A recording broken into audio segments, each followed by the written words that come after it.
बच्चों हम पढ़ रहे हैं कक्षा 10 की गणित की पाठ्य पुस्तक का अध्याय 13 पृष्ठीय क्षेत्रफल और आयतन। आज भाग 6 में हम सीखेंगे विभिन्न ठोसों के संयोजन से बने ठोस का आयतन ज्ञात करना। उसके लिए बच्चों हम हल करेंगे हमारी पाठ्य पुस्तक की उदाहरण संख्या 5 से 7 तक। आपको हर एक उदाहरण के हल को ध्यान से समझते हुए नोट करना है और बाद में बिना देखे एक बार फिर से हल करना है। बच्चों देखिए, सबसे पहले उदाहरण संख्या 5। शांता किसी शेड में एक उद्योग चलाती है। यह शेड एक घनाभ के आकार का है जिस पर एक अर्ध बेलन, इस शब्द पे ध्यान दीजिएगा, अर्ध बेलन आरोपित है। देखिए आकृति 13.12। तो देखिए आकृति संख्या 13.12, ये एक शेड है जिसमें शांता अपना उद्योग चलाती है। ये किसके आकार का है? घनाभ के आकार का है और इस पर एक ये अर्ध बेलन आरोपित है। आपको ध्यान देना है बच्चों, अर्ध गोला नहीं आरोपित है, अर्ध बेलन आरोपित है, क्योंकि हमने ऐसे कई सारे प्रश्न हल किए हैं जिनमें अर्ध गोले की बात हो रही थी। यहाँ जो आरोपित भाग है वो क्या है? अर्ध बेलन है।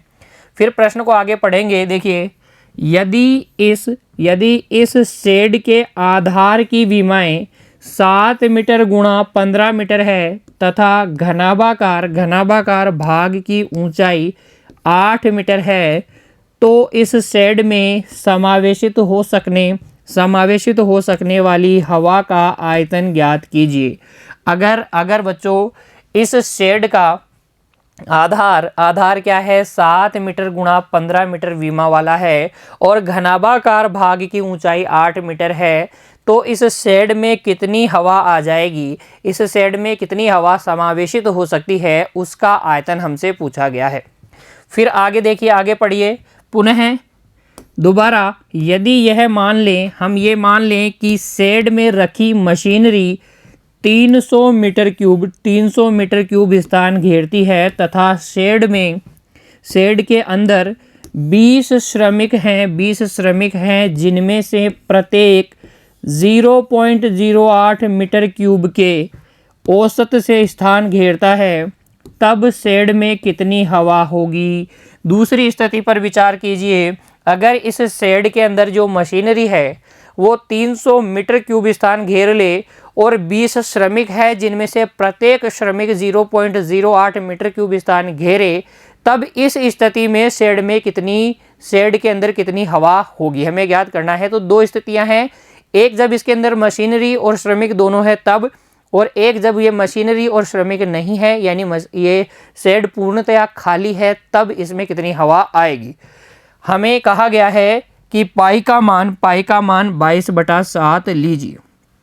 तो देखिए उदाहरण संख्या 5 में दो समस्याएं हैं, दोनों को हल करेंगे। कैसे हल करेंगे? यहाँ देखिए बच्चों, हम हल में सबसे पहले लिख लेते हैं जो हमारे को ज्ञात है। देखिए, शांता के शेड के आधार की विमाएं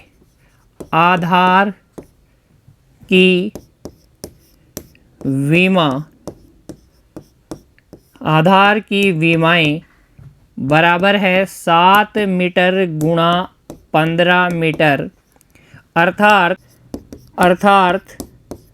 अर्थात देखिए बच्चों, शेड के घनाभाकार भाग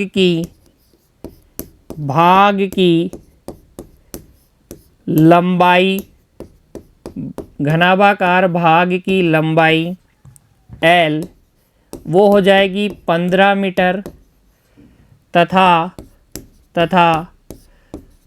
चौड़ाई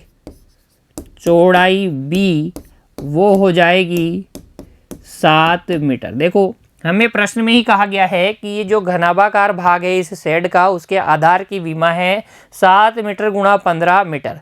तो ये हो गई 7 मीटर और ये हो गई 15 मीटर।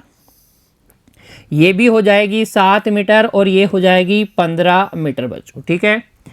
घनाभाकार भाग की लंबाई 15 मीटर, चौड़ाई 7 मीटर, क्योंकि घनाभाकार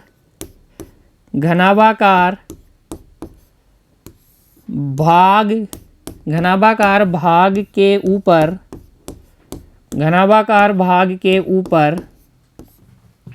एक अर्ध बेलन आरोपित है। अतः देखिए, एक अर्ध बेलन आरोपित है, अतः इस अर्ध बेलन की लंबाई या ऊंचाई, मैं कहूँ तो लंबाई कितनी हो जाएगी, अर्ध बेलन की लंबाई या ऊंचाई हो जाएगी 15 मीटर और इसका व्यास हो जाएगा 7 मीटर। जैसा कि आप चित्र में देख रहे हैं, तो लिखेंगे अतः अर्ध बेलन की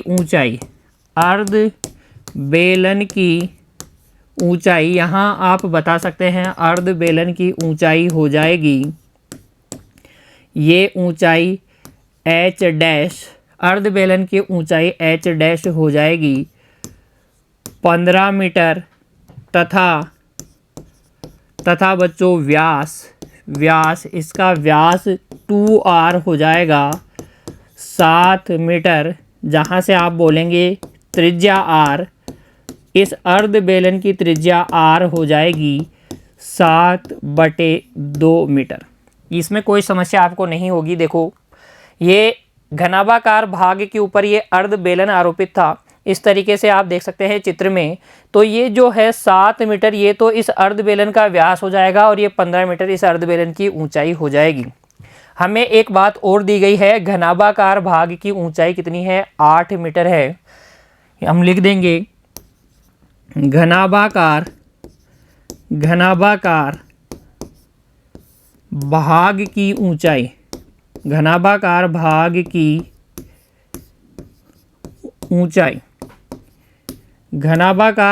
की ऊंचाई h, वो कितनी है, 8 मीटर है। हमसे पूछे गए हैं बच्चों 2 सवाल। क्या है वो 2 सवाल? इस शेड के अंदर हवा कितनी आ जाएगी, उस हवा का आयतन बताइए, और अगर इसके अंदर मशीनरी और श्रमिक हैं तो फिर कितनी हवा आएगी। तो अब हम दोनों स्थितियों में उपस्थित हवा की मात्रा या आयतन ज्ञात करते हैं। देखो, लिखेंगे अब स्थिति 1, यदि शेड में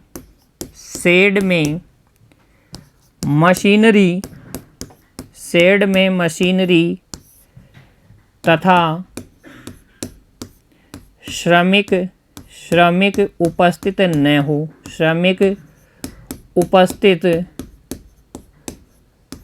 श्रमिक उपस्थित नहीं हो,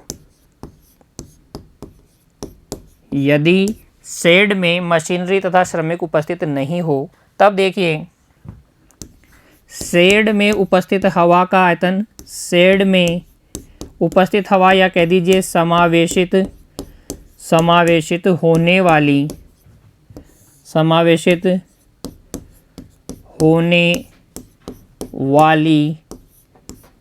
हवा का आयतन देखिए किस प्रकार से निकालेंगे। शेड जो है बच्चों 2 ठोसों से मिलकर बनी हुई है। कौन से 2 ठोस हैं इसके अंदर? एक तो है घनाभ और एक है अर्ध बेलन। तो इन दोनों ठोसों से मिलकर ये शेड बनी हुई है। हम इन दोनों ठोसों के आयतनों को जोड़ देंगे तो हवा का आयतन आ जाएगा, शेड का आयतन आ जाएगा। देखिए, शेड में समावेशित होने वाली हवा का आयतन कह दीजिए या शेड का आयतन कह दीजिए, एक ही बात है। तो ये हवा का आयतन होगा अर्ध बेलन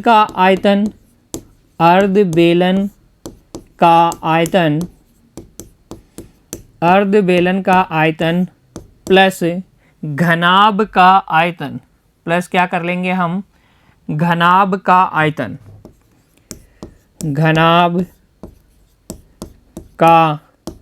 आयतन, अर्ध बेलन के आयतन और घनाभ के आयतन को जोड़ लेंगे। बेलन का आयतन होता है पाई r² h, अर्ध बेलन का आयतन हो जाएगा 1/2 पाई आर स्क्वायर एच। देखिए अर्ध बेलन का आयतन हो जाएगा 1/2 पाई आर स्क्वायर एच। यहाँ ऊंचाई कितनी है, अर्ध बेलन की ऊंचाई है बच्चों एच डैश, तो 1/2 pi R square H dash plus घनाभ का आयतन होता है लंबाई गुणा चौड़ाई गुणा ऊंचाई। सबके मान भर दीजिए।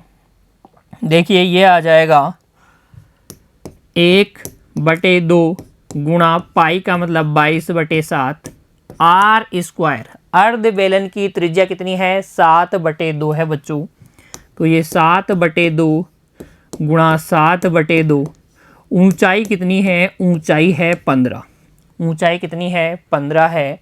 तो ये तो हो गया अर्ध बेलन का आयतन प्लस घनाभ का आयतन। देखो लंबाई गुणा चौड़ाई गुणा ऊंचाई, ठीक है। देखिए ये 7 से ये 7 कट जाएगा, ये 2 से ये 22 11 बार कट जाएगा। ये आ जाएगा आपके पास 11 7 77 गुणा 15/4 प्लस देखिए 15 को 8 से गुणा करेंगे 120, 120 को 7 से गुणा करेंगे 840 आ जाएगा। कितना आ जाएगा, 840 आ जाएगा। 15 का पहाड़ा बोलिए 7 बार, 15 सत्ते 105 हासिल 10, 15 सत्ते 105 और 10 हो गया 115 बच्चों। बटे में चल रहा है 4 प्लस कितना 840, ये हो जाएगा। देखिए 4 का भाग लगाइए, 4 दूनी 8, 4 दूनी 8, 3 बच गया 35 हो गया, 4 8 32, वापस से 3 बच गया 35, 4 8 32। अब 3 बचेगा, पॉइंट लगा लेंगे तो 4 सत्ते 28, 4 सत्ते 28 और 4 पंजे 20। 1155 में जब आप 4 का भाग लगाएंगे तो 288.75 आएगा। उसमें हमें जोड़ना है 840। कितना जोड़ना है, 840 जोड़ दीजिए बच्चों, ये हो जाएगा 5 7, ये पॉइंट 8 और 0 8, 8 और 0 8, 8 और 4 12, हासिल 1 2 और 8 10, 10 और 1 कितना हो जाएगा 11। 1128.75 मीटर क्यूब ये क्या हो जाएगा, उस हवा का आयतन हो जाएगा जो कि शेड के अंदर उपस्थित होगी, शेड में समावेशित हो सकती है। देखिए स्थिति 1, यदि शेड में मशीनरी तथा श्रमिक अनुपस्थित हैं या उपस्थित नहीं है तब शेड में समावेशित होने वाली हवा का आयतन हम निकालेंगे अर्ध बेलन का आयतन प्लस घनाभ का आयतन। अर्ध बेलन का आयतन क्या हो जाएगा, 1/2 pi R square H dash, क्योंकि यहाँ ऊंचाई कितनी है, अर्ध बेलन की ऊंचाई एच डैश हमने मानी है। घनाभ का आयतन होता है लंबाई गुणा चौड़ाई गुणा ऊंचाई। सबके मान रख के जब हम कैलकुलेट करेंगे तो इस शेड का आयतन आ जाएगा, 1128.75 मीटर क्यूब, यानी शेड में समावेशित हो जाने वाली हवा का आयतन आएगा। फिर देखिए स्थिति 2 पर विचार करते हैं। अब स्थिति 2,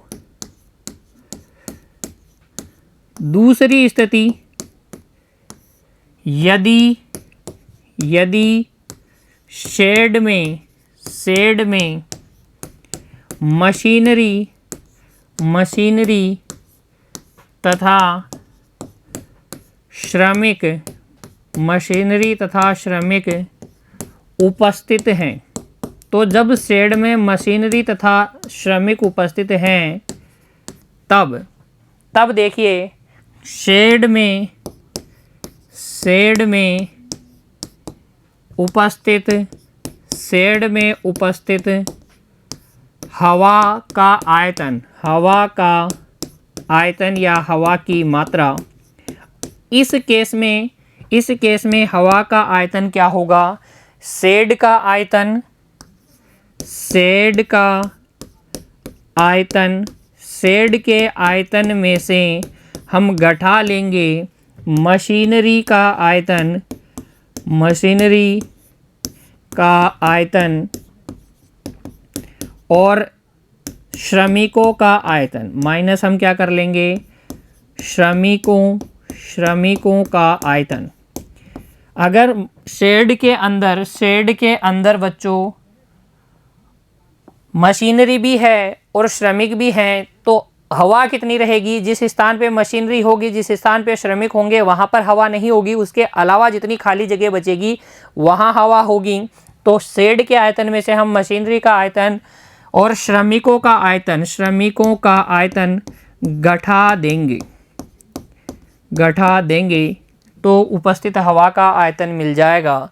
शेड का आयतन अभी हमने निकाला, खाली शेड में कितनी हवा थी, 1128.75 मीटर क्यूब। इसमें से हम घटा देंगे मशीनरी का आयतन। मशीनरी कितनी जगह घेरती है, वो घेरती है 300 मीटर क्यूब, प्रश्न में दिया गया है। श्रमिक कितने हैं, 20। एक श्रमिक कितनी जगह घेरता है, वो घेरता है बच्चों 0.08। तो 20 कितनी घेरेंगे, हम गुणा कर लेंगे 20 से। देखिए ये हो जाएगा 1128.75 माइनस 300 माइनस 0.08 को आप 20 से गुणा कीजिए, ये आ जाएगा 1.60। पहले आप घटा लीजिए 1128.75 में से 300। देखिए 5 minus 0 5, 7 minus 0 7, point 8 minus 0 8, 2 minus 0 2 minus 0 2 और 1 माइनस 3 होगा नहीं, तो 11 माइनस 3 कितना हो जाएगा, 8। 828.75 आएगा। उसमें से अभी हमें 1.60 और घटाना है। 5 में से 0 गया 5, 7 में से 6 घटाएंगे बच्चों 1 आ जाएगा, ये पॉइंट। 8 में से 1 गया 7, ये 2 और ये 8। 827.15 मीटर क्यूब उस हवा का आयतन होगा जो कि शेड में उपस्थित होगी। कब, जब शेड के अंदर मशीनरी भी है और 20 श्रमिक भी हैं। दोनों स्थितियों में हवा की मात्रा हम इस प्रकार से ज्ञात कर सकते हैं बच्चों। जब शेड में मशीनरी नहीं थी, कोई श्रमिक भी नहीं था, तो कितनी हवा समावेशित हो सकती थी, 1128.75 मीटर क्यूब। लेकिन जब शेड के अंदर मशीनरी है, 20 श्रमिक है, तो शेड के अंदर कितनी हवा उपस्थित होगी, 827.15 मीटर क्यूब।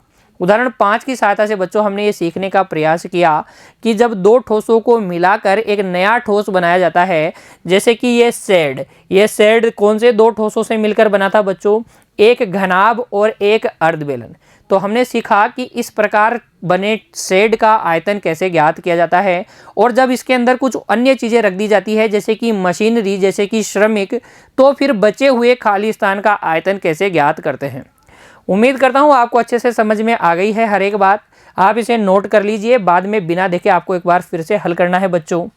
नोट कर लीजिए इसे और फिर बढ़ जाइए अगले उदाहरण की ओर। देखिए उदाहरण संख्या 6। एक जूस बेचने वाला अपने ग्राहकों को आकृति 13.13 में दर्शाए गिलासों से जूस देता था।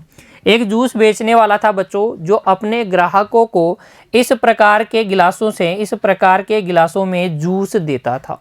ये गिलास कैसा है, आपको दिख रहा है, ग्लास है बेलन के आकार का। तो इस प्रकार के बेलनाकार गिलासों में वो अपने ग्राहकों को क्या देता था, जूस देता था बच्चों। बेलनाकार गिलास का आंतरिक व्यास 5 सेंटीमीटर था, परंतु गिलास के निचले आधार या तली, जिसे हम कहते हैं, में एक उभरा हुआ अर्धगोला था, जिससे गिलास की धारिता कम हो जाती थी। देखिए इस प्रकार के बेलनाकार गिलासों में वो अपने ग्राहकों को जूस देता था, और इस बेलनाकार गिलास के आधार का व्यास हमें बताया जा रहा है 5 सेंटीमीटर था। कितना था, 5 सेंटीमीटर था, परंतु इसके आधार या तली में एक उभरा हुआ अर्धगोला था, जैसा कि आपको आकृति में दिख रहा है। ये अर्धगोला उभरा हुआ था गिलास की तली में, जिससे क्या फ़ायदा होता था उसको, जूस बेचने वाले को फ़ायदा ये होता था कि अगर ये तल उभरा हुआ है तो अब इस बेलनाकार गिलास के अंदर क्या आएगा, कम जूस आएगा। तो वो गिलास पूरा भरने के बजाय अगर तल उभरा हुआ है तो वो कम भरेगा, कम उसके अंदर जूस आएगा बच्चों। हमसे क्या पूछा गया है, हमसे पूछा गया है यदि एक गिलास की ऊंचाई 10 सेंटीमीटर थी, इस प्रकार के एक गिलास की ऊंचाई 10 सेंटीमीटर थी, तो फिर गिलास की आभासी एपेरेंट धारिता तथा उसकी वास्तविक धारिता ज्ञात कीजिए। पाई का मान हमें 3.14 लेने को कहा गया है। तो हमें ज्ञात करना है कि गिलास की आभासी धारिता कितनी थी, यानी कि कितना जूस उसमें आएगा ये लगता था और वास्तव में कितना जूस उसके अंदर आता था। तो देखिए किस प्रकार से हल करेंगे। उदाहरण संख्या 6 में दी गई समस्या को सबसे पहले हम लिखेंगे बेलनाकार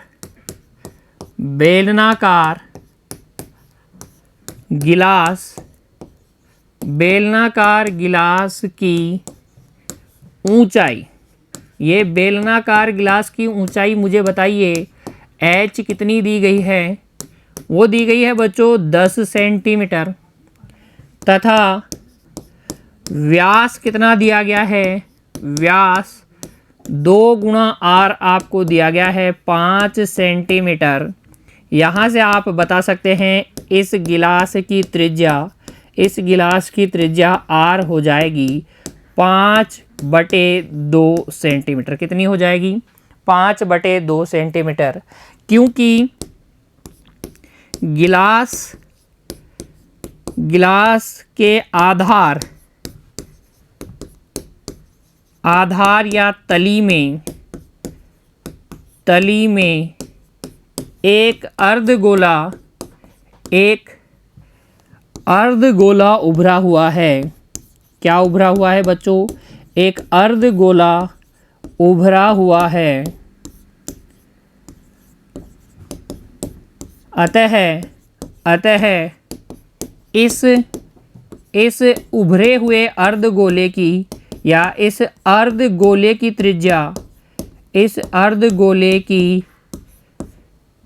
त्रिज्या वो भी हो जाएगी कितनी, वो भी हो जाएगी 5/2 सेंटीमीटर। क्योंकि बेलनाकार गिलास के आधार में उभरा हुआ है, तो बेलनाकार गिलास के आधार की जो त्रिज्या है वही इस अर्धगोले की भी त्रिज्या होगी। कितनी 5/2 सेंटीमीटर।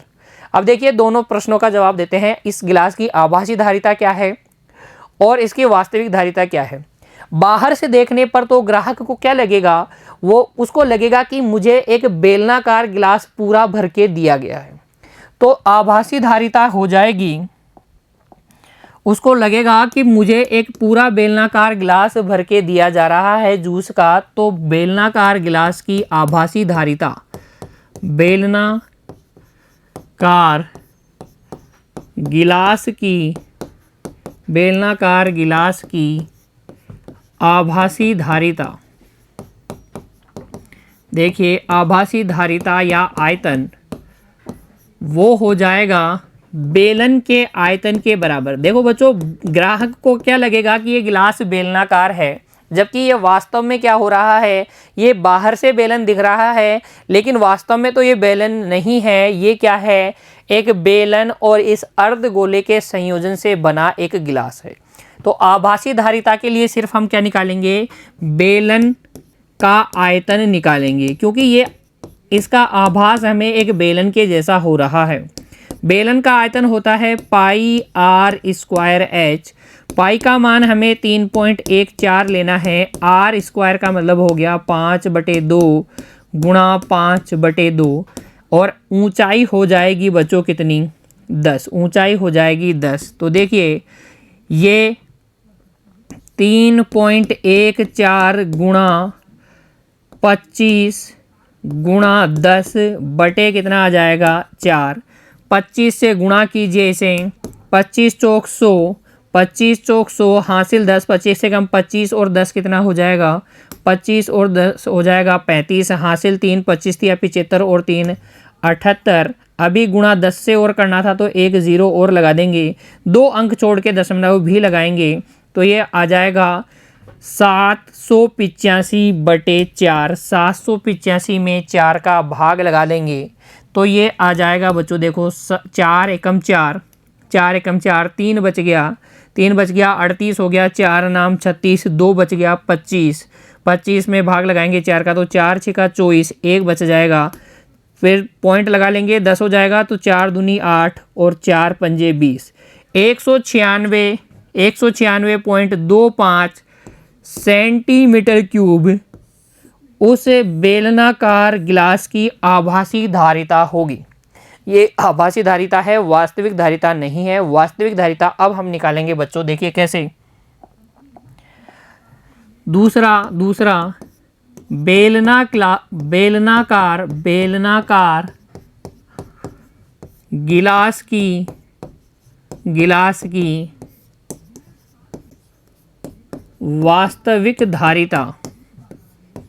वास्तविक धारिता वास्तव में उस गिलास के अंदर कितना जूस आएगा बच्चों, देखिए। बेलन का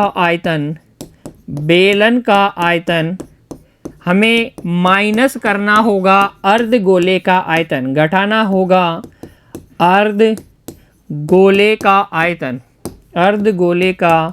आयतन, क्योंकि इतना जूस कम उसके अंदर आएगा जब उसकी तली में एक अर्धगोला उभार दिया जाएगा। तो देखिए बेलन का आयतन अभी आपने निकाला, क्या होता है, पाई आर स्क्वायर एच होता है, कितना आया था, 196.25 आया था। अर्धगोले का आयतन होता है 2/3 pi R cube, 2/3 pi R cube. देखिए अब यहाँ से ये तो आ जाएगा 196.25 माइनस 2/3 पाई का मान 3.14 आर क्यूब 5/2 गुणा 5/2 गुणा 5/2। ध्यान दीजिएगा बच्चों, ये 2 से ये 2 कट गया, ये 2 से ये 2 कट गया, 5 को 5 से गुणा करेंगे 25, 25 को 5 से गुणा करेंगे कितना आ जाएगा, 125 आ जाएगा। 125 को हमें गुणा करना है 3.14 से, तो 3.14 से गुणा कीजिए 125 को। देखिए 5 चौक 20 हासिल, 2 5 एकम 5 और 2 7 हासिल, कुछ भी नहीं, 5 तिया 15। 2 से गुणा कीजिए अब, 4 दूनी 8, 2 एकम 2, 2 तिया 6। अब गुणा कीजिए 1 से, तो 4 1 3, जोड़ लीजिए बच्चों 0, 8 और 7 15 की 5 हासिल 1, हासिल 1 5 और 5 10 और 2 12, हासिल 1 6 और 1 7 और 1 8 और 1 9 और ये 3। कितने स्थान छोड़ के दशमलव लगाएंगे, 2 अंक छोड़ के दशमलव लगाएंगे, तो ये आ जाएगा 392.50। ये आ जाएगा बच्चों 196.25 माइनस, देखिए ऊपर वाले सबको गुणा करेंगे तो ये आ जाएगा 392.50 और बटे में देखिए 3 3 दूनी 6, 6 दूनी कितना 12, 6 दूनी 12, भाग लगा दीजिए अब 12 का, तो ये आ जाएगा 196.25 माइनस, देखिए 12 तिया 36, 39 में से 36 गया, 3 बच जाएगा, 32 होगा, 12 दूनी 24, 12 दूनी 24, 32 में से 24 गया, 8 बचेगा, फिर दशमलव लगा देंगे 85 हो जाएगा, तो 12 का भाग लगाइए, 12 सते 84, 12 सते 84, 1 बच जाएगा 0, 100 हो जाएगा, 12 8 96, तो ये लगभग आएगा 32.708। इसको घटा लीजिए, बच्चों 196.25 में से, देखिए 196.25 में से हमें घटाना है 32.70 लगभग, तो ये 5, 12 में से 7 गया तो 5, 5 में से 2 गया तो 3, 9 में से 3 जाएगा तो बच्चों बचेगा 6 और ये 1, 163.55 लगभग कितना आएगा, 163.55 सेंटीमीटर क्यूब। ये उस गिलास की वास्तविक धारिता है, कितनी, 163.55 सेंटीमीटर क्यूब लगभग। ये कैलकुलेशन वाला पार्ट आपको रफ नोटबुक में करना है हमेशा की तरह, नोट कर लीजिए बच्चों इसे। गिलास की वास्तविक धारिता इस प्रकार से आप ज्ञात करेंगे, बेलन के आयतन में से अर्धगोले का आयतन आप घटा लेंगे, और जबकि गिलास की आभासी धारिता आपके पास कैसे आएगी, बेलन का आयतन आप ज्ञात करेंगे 196.25। ठीक है, कोई दिक्कत नहीं है। उदाहरण संख्या 6 के हल को समझने में आपको अब, ठीक है, तो आगे बढ़ते हैं बच्चों और हल करते हैं एक और उदाहरण हल करते हैं हमारी पाठ्य पुस्तक की। देखो उदाहरण संख्या 7, एक ठोस खिलौना एक अर्धगोले के आकार का है। खिलौना है किसके आकार का है? अर्धगोले के आकार का है, जिस पर एक लंबवृत्तीय शंकु आरोपित है। अर्धगोले पर क्या आरोपित है? एक शंकु आरोपित है। देखिए इस प्रकार का एक अर्धगोला है और इसके ऊपर एक शंकु आरोपित है, तो इस प्रकार का एक खिलौना बनेगा। इस शंकु की ऊंचाई 2 सेंटीमीटर है। शंकु की ऊंचाई ये h हमें दी गई है 2 सेंटीमीटर और आधार का व्यास कितना दिया गया है? 4 सेंटीमीटर है। आधार का व्यास 4 सेंटीमीटर है। इस खिलौने का आयतन निर्धारित कीजिए। इस खिलौने का आयतन कैसे निर्धारित करेंगे भाई? हम जोड़ लेंगे शंकु के आयतन को और अर्धगोले के आयतन को, तो खिलौने का आयतन आ जाएगा। उसके बाद में देखिए प्रश्न में कहा गया है यदि एक लंबवृत्तीय बेलन इस खिलौने के परिगत हो तो बेलन और खिलौने के आयतनों का अंतर ज्ञात कीजिए। अगर इस खिलौने के परिगत एक बेलन हो, यानी कि इस खिलौने को पूर्णतया ढक ले, ऐसा एक बेलन हो, यह इस प्रकार का एक बेलन हो, तो हमें ज्ञात करना है इस बेलन और इस खिलौने के आयतनों का अंतर। तो हमें इस बेलन का आयतन ज्ञात करना होगा। देखिए ये बेलन की ऊंचाई क्या हो जाएगी? शंकु की ऊंचाई और अर्धगोले की ऊंचाई के बराबर। शंकु की ऊंचाई है 2 सेंटीमीटर, अर्धगोले की ऊंचाई इसकी त्रिज्या के बराबर होगी, तो ये इसका व्यास 4 सेंटीमीटर है, त्रिज्या हो जाएगी 2 सेंटीमीटर। तो इस बेलन की ऊंचाई h डैश आपके पास आ जाएगी 4 सेंटीमीटर। क्लियर हो रही है ना मेरी बात? हम बेलन का आयतन कैसे निकालेंगे? पाई आर स्क्वायर। ऐसे हमें बेलन की त्रिज्या भी चाहिए, तो वो त्रिज्या किसके बराबर होगी? अर्धगोले या शंकु की त्रिज्या के बराबर होगी। ज्ञात कर लेंगे, बेलन का आयतन ज्ञात कर लेंगे, खिलौने का आयतन हम पहले ही ज्ञात कर चुके हैं, दोनों का अंतर बता देंगे। हमें पाई का मान कितना लेना है? 3.14 लेना है। पाई का मान 3.14 लेने को कहा गया है। प्रश्न संख्या 7 में जो समस्या दी गई है आप उसको समझने का प्रयास कीजिए बच्चों। एक खिलौने के बारे में बात हो रही है जो अर्धगोले पर शंकु आरोपित करने से बना हुआ है, और फिर एक ऐसे बेलन की बात हो रही है जो इस खिलौने के परिगत है। अब खिलौने के परिगत बेलन कैसा होगा? देखिए जो इसको टच करे बाहर से, ऊपर से और नीचे से, तो इस प्रकार का बेलन होगा। इस बेलन और इस खिलौने के आयतनों का अंतर हमें ज्ञात करना है। अपने हल को कैसे करना है, कैसे लिखना है बच्चों, आइए अब सीखते हैं। देखिए आप बना लीजिए एक आकृति इस प्रकार की, जिसमें आप बनाएंगे क्या? एक तो अर्धगोला बनाएंगे, ये अर्धगोला BPC बनाएंगे। देखिए अर्धगोला BPC, अर्धगोले का नाम क्या है? BPC है, और इसके ऊपर एक शंकु आरोपित करेंगे। शंकु का नाम क्या है? शंकु का नाम है ABC। शंकु का नाम है ABC, ठीक है। तो आप हल में लिखिए सबसे पहले,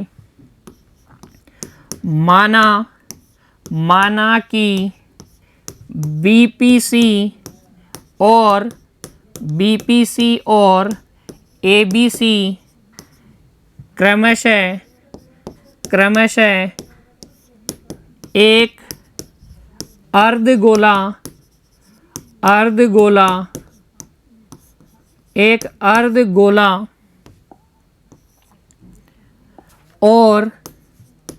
और एक शंकु है, एक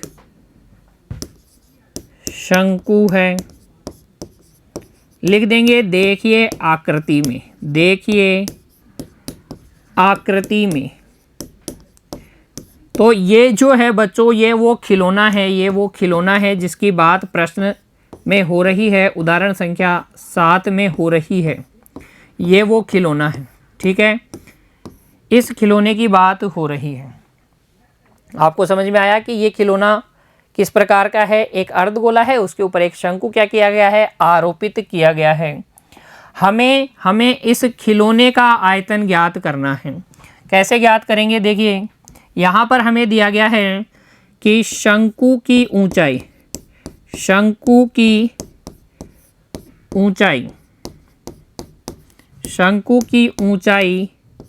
h हमें दी गई है 2 मीटर।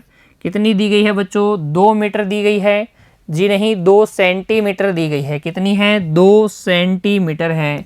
मीटर नहीं है, सेंटीमीटर है। तो शंकु की ऊंचाई है 2 सेंटीमीटर तथा शंकु के आधार का व्यास, शंकु के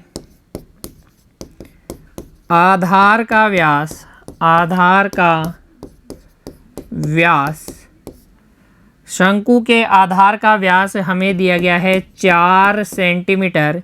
यहाँ से हम लिख सकते हैं शंकु के आधार की त्रिज्या, के आधार की, शंकु के आधार की त्रिज्या r हो जाएगी 4/2, 4/2 अर्थात 2 सेंटीमीटर। कितनी? 2 सेंटीमीटर। क्योंकि शंकु जो है बच्चों, शंकु अर्ध गोले पर आरोपित है, अर्ध गोले पर आरोपित है, अर्ध गोले पर आरोपित है। अतः अर्ध गोले की त्रिज्या, अर्ध गोले की, इस अर्ध गोले की त्रिज्या या यूं कह लीजिए इस अर्ध गोले की ऊंचाई, अर्ध गोले की ऊंचाई और त्रिज्या एक ही बात है बच्चों। इस अर्ध गोले की त्रिज्या या ऊंचाई हो जाएगी कितनी? 2 सेंटीमीटर। देखिए जो इस शंकु के आधार का व्यास है वही तो अर्ध गोले का व्यास होगा, इसीलिए जो शंकु के आधार की त्रिज्या है वही अर्ध गोले की त्रिज्या होगी। कितनी? 2 सेंटीमीटर। अब हम खिलौने का आयतन ज्ञात कर सकते हैं। देखिए बच्चों, अब पहला हम ज्ञात करते हैं खिलौने का आयतन, खिलौने का आयतन। अब खिलौने का आयतन हम कैसे ज्ञात करेंगे?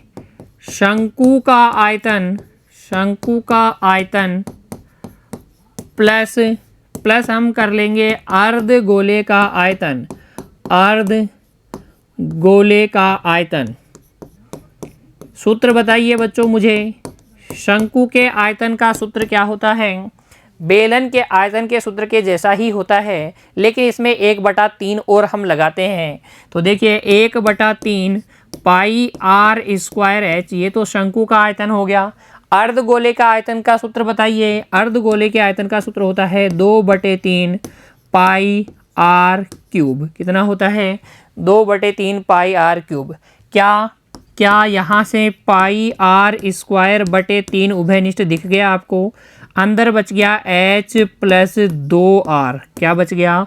h plus 2r। मान रखिए बच्चों, देखिए प्रश्न में आपसे कहा गया है पाई का मान आपको लेना है 3.14। तो पाई का मान आप भरेंगे 3.14। त्रिज्या कितनी है? 2, तो 2 गुणा 2 बटे में कितना? 3। ऊंचाई कितनी है? शंकु की ऊंचाई है 2 और त्रिज्या का डबल 2 गुणा 2। तो ये कितना होने वाला है? देखो 3.14 गुणा 4 बटे 3 गुणा कितना? 6। देखिए 2 दूनी 4, 4 और 2 6, ये 3 से कट जाएगा 2 बार और ये आपके पास आ जाएगा फिर 3.14 गुणा 8। 8 से गुणा कर दीजिए, 8 चौक 32 हासिल 3, 8 एकम 8 और 3 11 हासिल 1, 8 या 24 और 1 25। 2 अंक छोड़ के दशमलव भी लगा दीजिए तो ये हो जाएगा 25.12 सेंटीमीटर क्यूब। ये किसका आयतन आएगा बच्चों? ये आएगा खिलौने का आयतन। फिर प्रश्न में हमसे कहा गया था कि अगर इस खिलौने के परिगत एक क्या हो? बेलन हो, जैसा कि आकृति में मैंने आपको दिखाया है।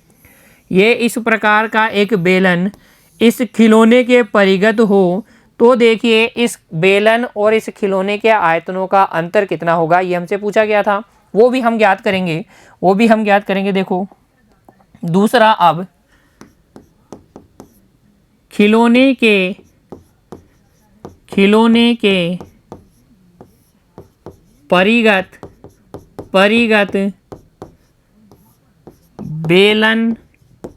बेलन का व्यास वही होगा जो खिलौने का व्यास है, वो होगा 4 सेंटीमीटर।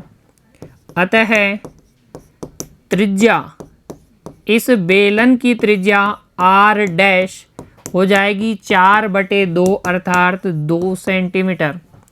तथा बेलन की ऊंचाई, देखिए बेलन की ऊंचाई बच्चों क्या कैसे आप ज्ञात करेंगे। बेलन की ऊंचाई हम ज्ञात कर सकते हैं शंकु की ऊंचाई प्लस अर्धगोले की ऊंचाई करके। तो हम लिखेंगे बेलन की ऊंचाई, शंकु की ऊंचाई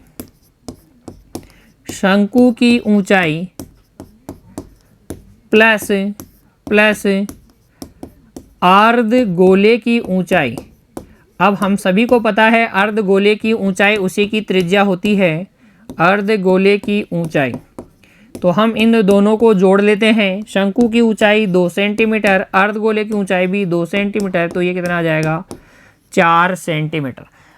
बेलन की त्रिज्या आपके पास है, बेलन की ऊंचाई h डैश आपके पास है, बेलन की ऊंचाई h डैश आपके पास है। आप बेलन का आयतन ज्ञात कर लीजिए। कैसे करते हैं? अब देखिए बेलन का आयतन,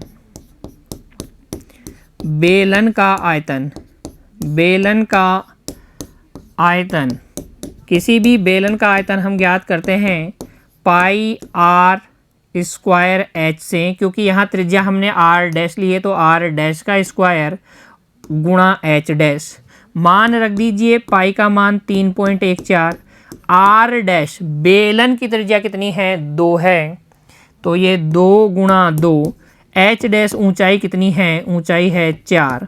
तो देखिए 2 दूनी 4, 4 चौक 16, 3.14 गुणा कर देंगे हम किससे 16 से, तो ये कितना आ जाएगा। देखिए 16 चौक 64 की 4, 16 चौक 64 की 4 हासिल 6, 16 कम 16 और 6 कितना हो गया 16 और 6 22 हासिल 2, 16 या 48 और 2 कितना हो जाएगा 50।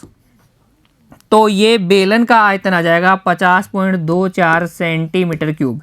लेकिन हमें इस बेलन का आयतन नहीं ज्ञात करना था, इस बेलन के आयतन और खिलौने के आयतन का अंतर हमें ज्ञात करना था। दोनों के आयतनों का अंतर। तो अब हम लिखेंगे अतः बेलन तथा खिलौने के आयतनों